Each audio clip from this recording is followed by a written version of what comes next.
this nation have spoken.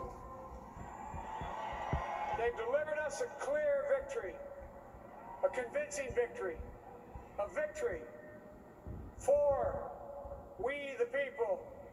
We've won with the most votes ever cast for a presidential ticket in the history of the nation. 74 million.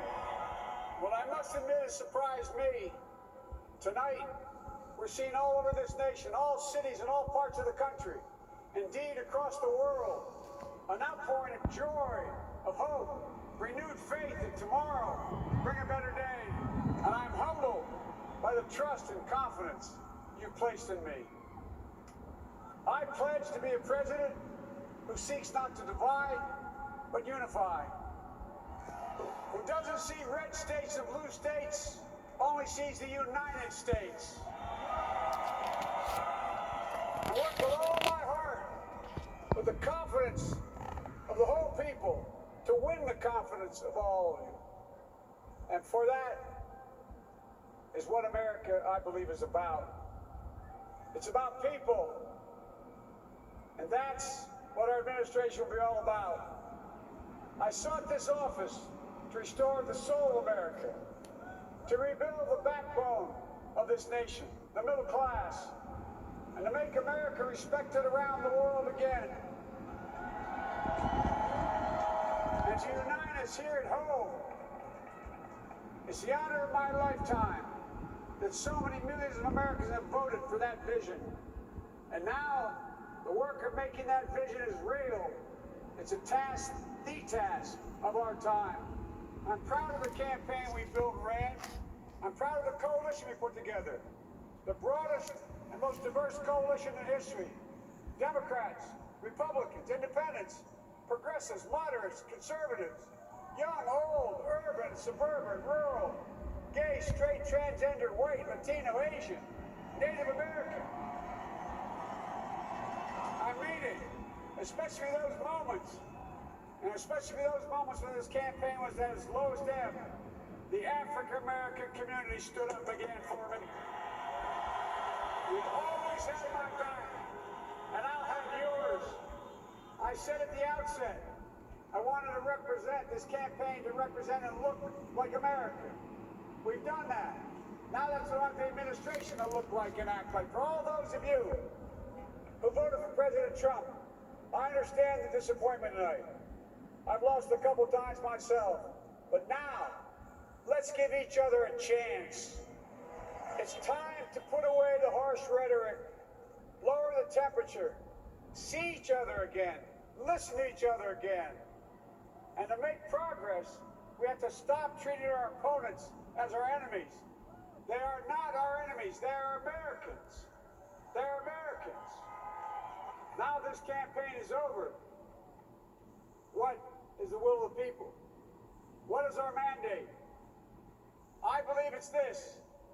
Americans have called upon us to marshal the forces of decency, the forces of fairness, to marshal the forces of science, and the forces of hope in the great battles of our time. The battle to control the virus, the battle to build prosperity, the battle to secure your family's health care, the battle to achieve racial justice and root out systemic racism in this country.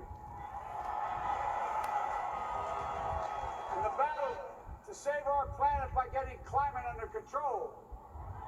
On Monday, I will name a group of leading scientists and experts as transition advisors to help take the Biden-Harris COVID plan and convert it into an action blueprint that will start on January the 20th, 2021.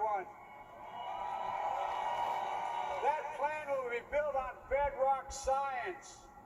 It will be constructed out of compassion, empathy, and concern. I will spare no effort, none, or any commitment to turn around this pandemic. Folks, I'm a proud Democrat, but I will govern as an American president. I'll work as hard for those who didn't vote for me as those who did. Let this grim era of demonization in America begin to end here and now. We stand at an inflection point. We have an opportunity to defeat despair, to build a nation of prosperity and purpose. We can do it. I know we can. I've long talked about the battle for the soul of America. We must restore the soul of America. Our nation is shaped by the constant battle between our better angels and our darkest impulses. And what presidents say in this battle matters. It's time for our better angels to prevail. Tonight, the whole world is watching America. And I believe at our best, America is a beacon for the globe. We will lead not only by the example of our power, but by the power of our example. I believe in the possibilities of this country.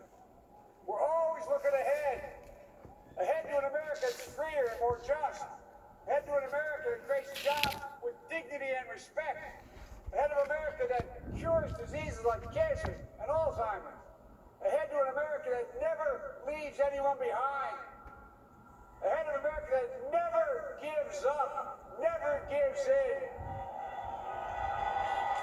This is a great nation. It's always been a bad bet to bet against America. We're good people. This is the United States of America. And there's never been anything we've been not able to do when we've done it together. Folks, in the last days of the campaign, I began thinking about a hymn that means a lot to me and my family, particularly my deceased son, Bo.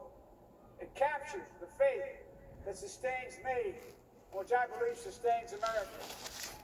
And I hope it can provide some comfort and solace to the 230,000 Americans who've lost a loved one through this terrible virus this year. Our heart goes out to each and every one of you. Hopefully this hymn gives you solace as well. It goes like this. And he will raise you up on eagle's wings, bear you on the breath of dawn, and make you to shine like the sun, and hold you in the palm of his hand. And now together, on eagle's wings, we embark on the work that God